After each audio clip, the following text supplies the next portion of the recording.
ನಿನ್ನ ಮನಸ್ಸಲ್ಲಿರೋದನ್ನು ಹೇಳು ಮಾಧವ. ನನಗೆ ತುಳಸಿಯವ್ರ ಮೇಲಿರೋದು ಬರೀ ಸ್ನೇಹ ಅಲ್ಲ,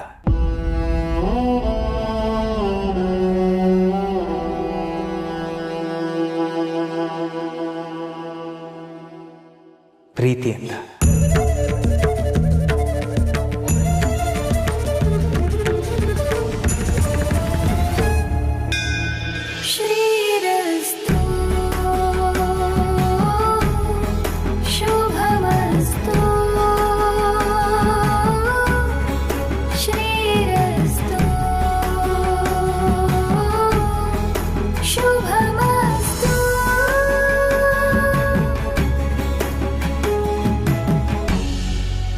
ಹಾಗಂತ ನಾನು ಅವರಿಂದನೂ ಇದನ್ನೇ ನಿರೀಕ್ಷೆ ಮಾಡ್ತಿದ್ದೀನಿ ಅಂತ ಅಂದ್ಕೋಬೇಡಿ. ನಿಜ ಹೇಳಬೇಕು ಅಂದರೆ ನನ್ನ ಮನಸ್ಸಲ್ಲಿ ಇಂತಹ ಭಾವನೆ ಇದೆ ಅನ್ನೋ ವಿಷಯನೇ ತುಳಸಿಯವ್ರಿಗೆ ಗೊತ್ತಿಲ್ಲ. ಅದನ್ನು ಅವ್ರಿಗೆ ನಾನು ಹೇಳೋದಕ್ಕೆ ಪ್ರಯತ್ನ ಪಟ್ಟಿಲ್ಲ ಅಂತ ಹೇಳಲ್ಲ,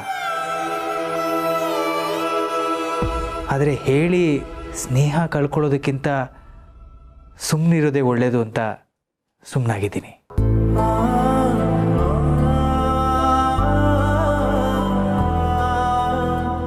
ಆದರೆ ಮುಚ್ಚಿಟ್ಟು ತುಳಸಿಯವ್ರಿಗೆ ಮೋಸ ಮಾಡ್ತಿದ್ದೀನಿ ಅನ್ನೋ ಗಿಲ್ಟ್ ಇದೆ ನನಗೆ.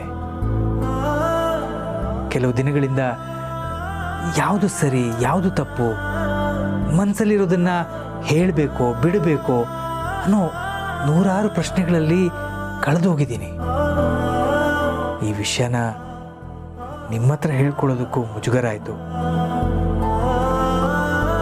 ಅದಕ್ಕೆ ನಿಮ್ಮಿಂದನೂ ಮುಚ್ಚಿಟ್ಟೆ. ದಯವಿಟ್ಟು ಕ್ಷಮಿಸಿದತ್ತ.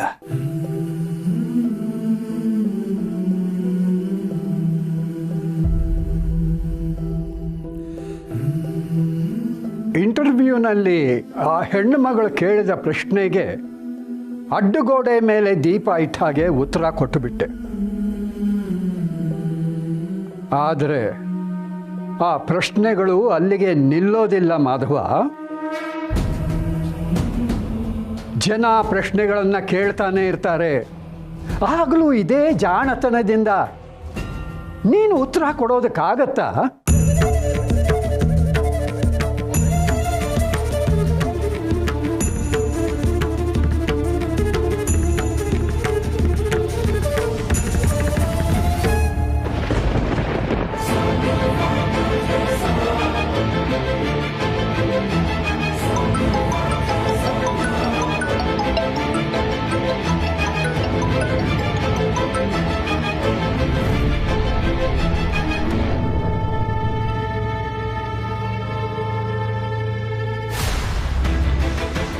ನನಗೆ ತುಳಸಿಯವ್ರ ಮೇಲಿರೋದು ಬರೀ ಸ್ನೇಹ ಅಲ್ಲ, ಪ್ರೀತಿ ಅಂತ.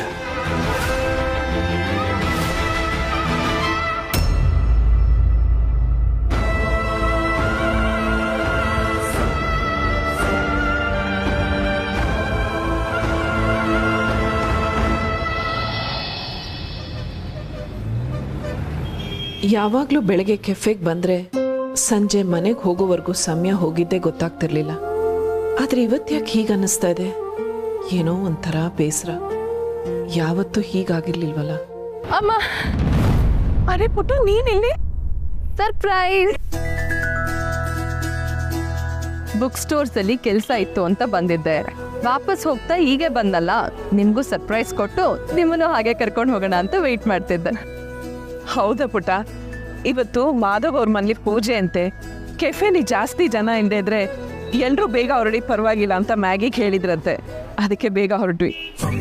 ಮ್ಯಾಗಿಗೆ ಫೋನ್ ಮಾಡಿದಾಗ ಹೇಳಿದ್ಲು, ನಿಮ್ಮ ಜೊತೆ ಸುತ್ತಾಡಿ ತುಂಬ ದಿನ ಆಯ್ತಲ್ಲ, ಅದಕ್ಕೆ ಇವತ್ತು ನಿಮ್ಮ ಜೊತೆ ಹೊರಗಡೆ ಹೋಗೋಣ ಅಂತ ಕಾಯ್ತಿದ್ದೆ. ಬನ್ನಿ ಹೊರಡೋಣ. ಹಾ ಪುಟ್ಟ, ಇವತ್ತು ಸ್ವಲ್ಪ ಬೇಗ ಹೋಗ್ತಾ ಇದ್ದೀನಲ್ವಾ, ಮನೇಲಿ ಏನಾದರೂ ಒಳ್ಳೆ ಅಡುಗೆ ಮಾಡಬೇಕು. ಅವೆಲ್ಲ ಏನು ಬೇಡ, ಮನೇಲಿ ಅಡುಗೆ ರೆಡಿ ಇದೆ. ಈಗ ಸದ್ಯಕ್ಕೆ ನಾವು ಮನೆಗೆ ಹೋಗ್ತಿಲ್ಲ.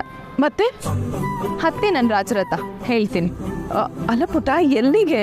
ಅಮ್ಮ, ನೆನ್ಪಿದ್ಯಾ, ನಾನು ನಿಮ್ಮ ಮಗನ ಮದುವೆ ಆಗಕ್ಕೆ ಮೊದಲು ನಾವಿಬ್ರು ಬೆಸ್ಟ್ ಫ್ರೆಂಡ್ಸ್ ಆಗಿದ್ವಿ, ಮಾರ್ಕೆಟ್ ಎಲ್ಲ ಸುತ್ತಿದ್ವಿ, ಕಾಟನ್ ಕ್ಯಾಂಡಿ ತಿಂದಿದ್ವಿ.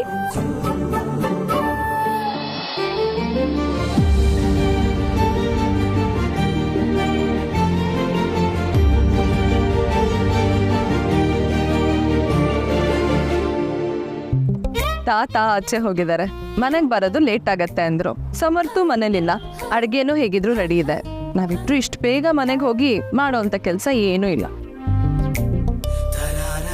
ಅದಕ್ಕೆ ಇವತ್ತು ನನ್ನ ಬೆಸ್ಟ್ ಫ್ರೆಂಡ್ ಜೊತೆ, ನನ್ನ ಮುದ್ದೆ ನಮ್ಮನ ಜೊತೆ ಟೈಮ್ ಸ್ಪೆಂಡ್ ಮಾಡಬೇಕು ಅನ್ನಿಸ್ತಿದೆ. ಓಕೆನಾ? ನನ್ನ ಮಗಳು ನನ್ನ ಬೆಸ್ಟ್ ಫ್ರೆಂಡ್ ಕರೆದ್ರೆ ಬರಲ್ಲ ಅಂತೀನ?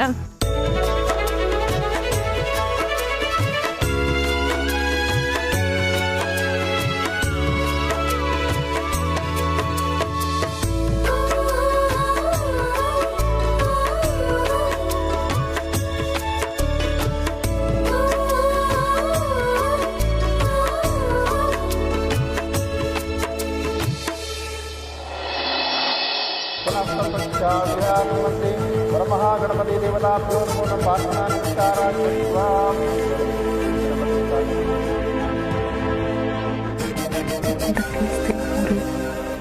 ಒಂದು ಕೆಲಸ ನೆಟ್ಟಿಗೆ ಮಾಡೋಕ್ಕೆ ಬರಲ್ಲ ನನಗೆ. ಹೋಗು.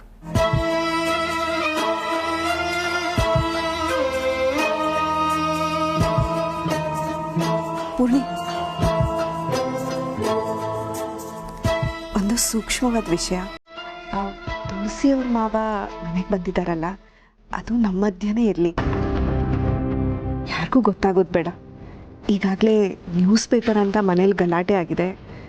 ಹೇಗೋ ಯಾವುದೇ ಪ್ರಾಬ್ಲಮ್ ಇಲ್ಲದೆ ನಿರ್ವಿಘ್ನವಾಗಿ ಮದುವೆ ನಡೀಲಿ ಅಂತ, ಯಾವುದು ಸಮಸ್ಯೆ ಆಗಬಾರ್ದು ಅಂತ. ಸರಿ ಅತ್ತೆ. ಪೂರ್ಣಿ, ಅವರೇನು ಅರ್ಜೆಂಟಲ್ಲಿ ಇದ್ರಲ್ವಾ? ಏನು ವಿಷಯ? ಏನಾದರೂ ಸಮಸ್ಯೆನಾ? ಗೊತ್ತಿಲ್ಲ ಅತ್ತೆ, ಆದರೆ ಮಾವನ ಹತ್ರ ಏನೋ ಮಾತಾಡಬೇಕು ಅಂತ ಹೇಳಿದ್ರು. ಅಮ್ಮ, ಮಹಾಮಂಗಳಾರತಿ ಆಗ್ಬೋದಾ? ಹಾಂ, ಮಾಡಿ. ಅತ್ತೆ, ಮಾವನು ಬಂದ್ಬಿಡ್ಲಿ ಅಲ್ವಾ?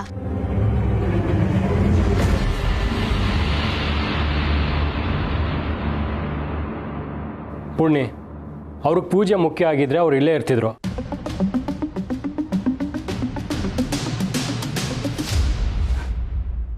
ನಿಮ್ಮ ಮುಂದುವರಿಸಿ. ಅಲ್ಲ ರೀ,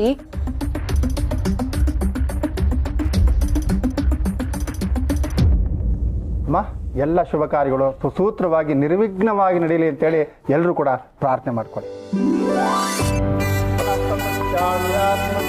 परमहागणपति देवताभ्यो नमो प्रार्थना नमस्काराः कृत्वा ओम गणानां त्वा गणपतिं नमामहे कविं कवीनामुपस्रवस्तवं ज्येष्ठराजं ब्रह्मणावस्तवं ज्येष्ठराजं ब्रह्मणावस्तवं एकदन्ताय विद्महे वक्रतुण्डाय धीमहि तन्नो दन्ति प्रचोदयात्.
Thank you so much Nandini.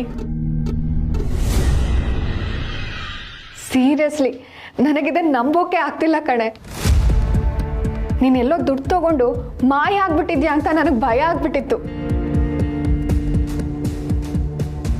ಪಾಪ ನೀನ್ ನೋಡಿದ್ರೆ ಇಷ್ಟು ಲಾಭ ತಂದ್ಕೊಟ್ಟಿದ್ಯಾ. ನೀನೇ ಕಣೆ ನಿಜವಾದ ಫ್ರೆಂಡು ಅಂದ್ರೆ. ಅಯ್ಯೋ ನಿಂತೇ ಇದೆಯಲ್ಲೇ, ಬಾ ಕೂತ್ಕೋ.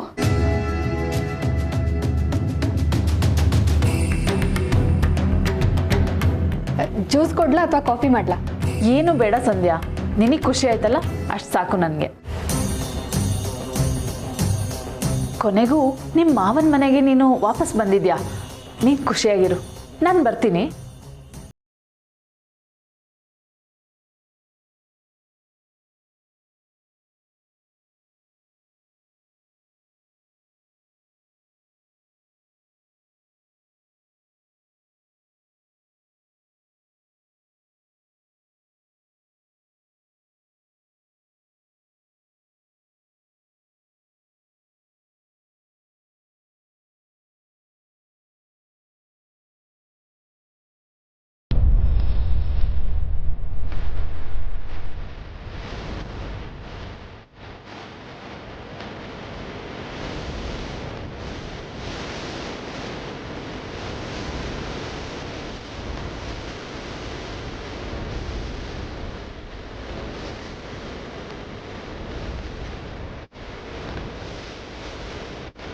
ಎಕ್ಸ್ಕ್ಯೂಸ್ ಮೀ, ಏನು ಮಾಡ್ತಿದ್ರ ಅಲ್ಲಿ?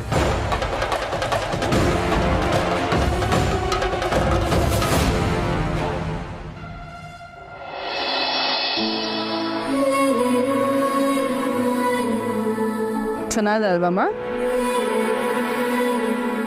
ಯಾಕಮ್ಮ ಒಂಥರ ಇದ್ದೀರಾ? ಕೆಲಸ ಜಾಸ್ತಿ ಇತ್ತಾ? ಸುಸ್ತಾಗ್ತಿದ್ಯಾ? ಆ ಥರ ಏನಿಲ್ಲ ಪುಟ. ನಿಮ್ಮನ್ನು ನೋಡಿದ್ರೇ ಗೊತ್ತಾಗ್ತಾ ಇದೆ, ನೀವು ಯಾವಾಗಲೂ ಇರೋ ಥರ ಇಲ್ಲ. ಯಾರಾದರೂ ಏನಾದರೂ ಹೇಳಿದ್ರಾ? ಹಾಗೇನಿಲ್ಲ ಪುಟ, ಇವತ್ತು ಯಾಕೋ ಬೆಳಗಿಂದ ಈ ಥರನೇ, ಯಾವುದಕ್ಕೂ ಮನಸ್ಸಿಲ್ಲ, ಏನೋ ಒಂಥರ ಬೇಸರ. ಕೆಫೆಲ್ ಹೇಗೆ ಸಮಯ ಹೋಗೋದು ಅಂತಲೇ ಗೊತ್ತಾಗ್ತಾ ಇರಲಿಲ್ಲ. ಮಾಧವ್ ಅವ್ರು ಇದ್ರಂತೂ ಏನಾದರೂ ಒಂದು ವಿಷಯ ಮಾತಾಡ್ತಾ ಕೆಲಸ ಮಾಡ್ತಾ ಸಂಜೆನೇ ಆಗ್ಬಿಡೋದು.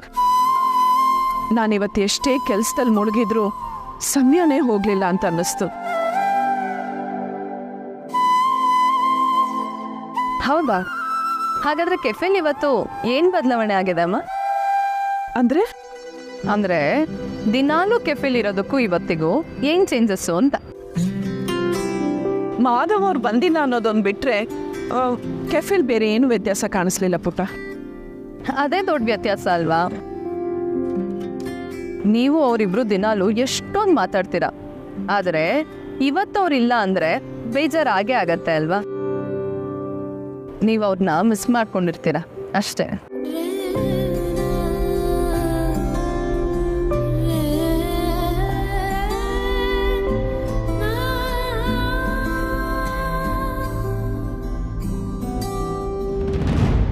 ಅವತ್ತು ಕೆಫೆ ಚಾಲೆಂಜ್ ದಿನ ಇವನ್ ನೋಡಿದ್ದೆ, ಪೊಗರ್ ಜಾಸ್ತಿ.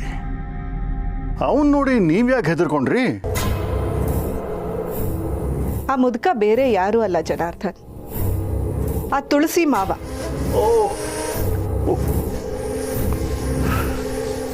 ಅವನಿಗೆ ನನ್ನ ಬಗ್ಗೆ ತುಂಬ ಚೆನ್ನಾಗಿ ಗೊತ್ತು.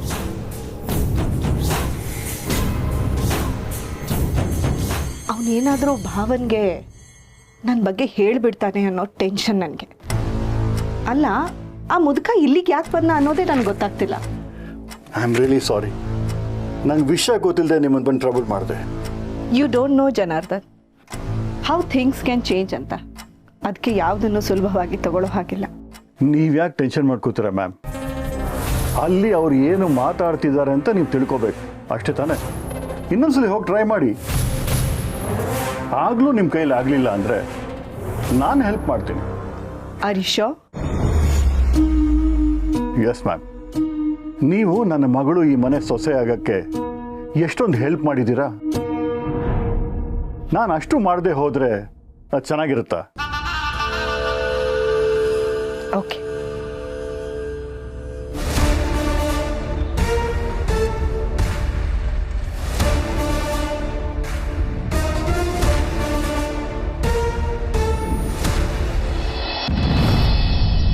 ಯಾಕೆ ಸುಮ್ಮನೆ ಅದೇ ಮಾಧವ? ಆ ಹೊತ್ತು ನ್ಯೂಸ್ ಪೇಪರಲ್ಲಿ ನಿಮ್ಮ ವಿಷಯ ಬಂದಾಗ ಅದು ದೊಡ್ಡ ಸುದ್ದಿಯಾಗಿತ್ತು. ಪುಣ್ಯಕ್ಕೆ ಅದರಲ್ಲಿ ತುಳಸಿ ಮುಖ ಕಾಣ್ತಾ ಇರಲಿಲ್ಲ. ಅಕಸ್ಮಾತ್ ಕಾಣಿಸಿದ್ದಿದ್ರೆ ಅವಳು ಮುಖ ಎತ್ಕೊಂಡು ಓಡಾಡೋದಕ್ಕಾಗ್ತಾ ಇತ್ತ? ನನ್ನ ಶಕ್ತಿ ಇರೋವರೆಗೂ ನಾನು ತುಳಸಿನ ಕಾಯ್ತೀನಿ. ಆದರೆ ನಾಳೆ ನಿನ್ನ ಮಕ್ಕಳು, ನನ್ನ ಮೊಮ್ಮಕ್ಕಳು ಇದೇ ಪ್ರಶ್ನೆ ಕೇಳಿದ್ರೆ ನೀನು ಏನು ಮಾಡ್ತೀಯ?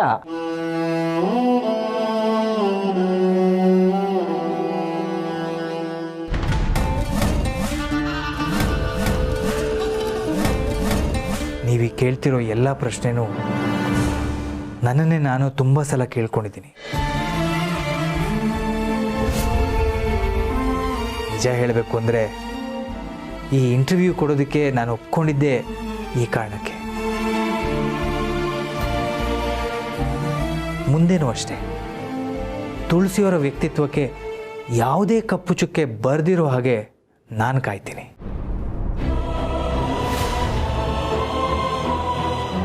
ಇಂಥ ವಿಷಯ ಬಂದರೆ ಅದು ದೊಡ್ಡದಾಗದಿರೋ ಹಾಗೆ ನಾನು ನೋಡ್ಕೋತೀನಿ. ಇಷ್ಟೆಲ್ಲ ಆಗಿನೂ ಅಂಥ ಸಂದರ್ಭ ಬಂದರೆ ಅವ್ರ ಜೊತೆ ಎಲ್ಲ ರೀತಿಯಲ್ಲಿ ನಿಲ್ಲೋದಕ್ಕೆ ನಾನು ತಯಾರಿದ್ದೀನಿ.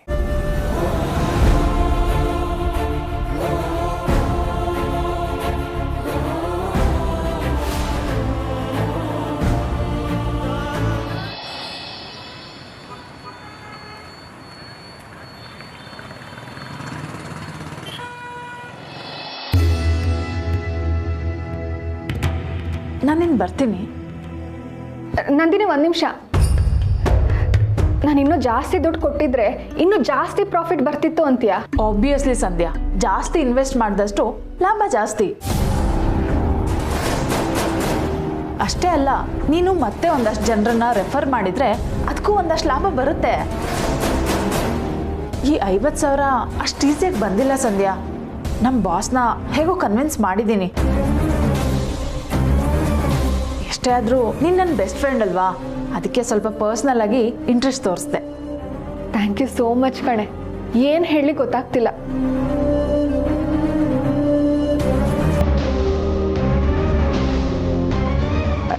ನಂದಿನಿ, ಒಂದೇ ಒಂದು ನಿಮಿಷ ಇರು, ಕೂತ್ಕೋ, ಬಂದೆ.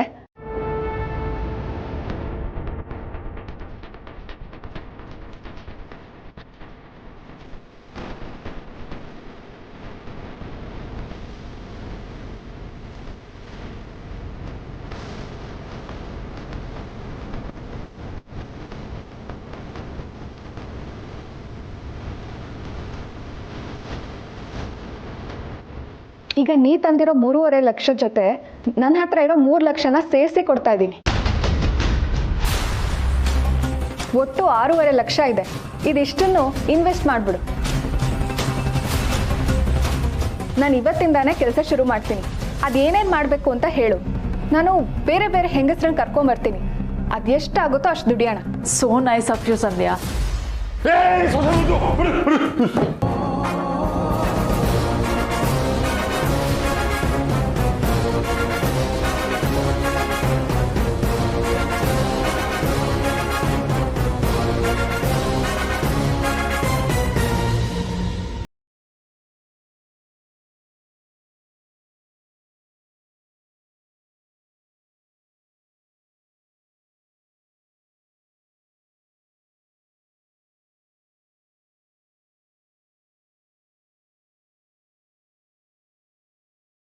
ಯಾವುದೇ ಕಾರಣಕ್ಕೂ ಕಳ್ಕೊಳ್ಳೋದಕ್ಕೆ ರೆಡಿ ಇಲ್ಲ.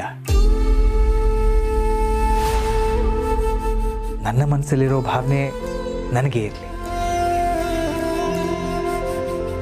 ನಾವೆಲ್ಲ ಟ್ರಿಪ್ ಹೋದಾಗ ನೀವು ನನಗೊಂದು ಮಾತು ಕೊಟ್ಟಿದ್ರಿ, ನೆನಪಿದೆಯಾ ದತ್ತ?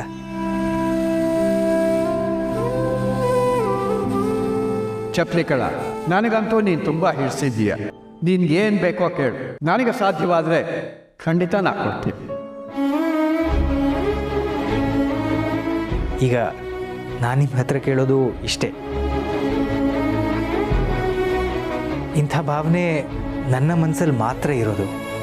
ಅದರಿಂದ ಪ್ಲೀಸ್ ಇದನ್ನು ಇಲ್ಲಿಗೆ ಬಿಟ್ಬಿಡೋಣ.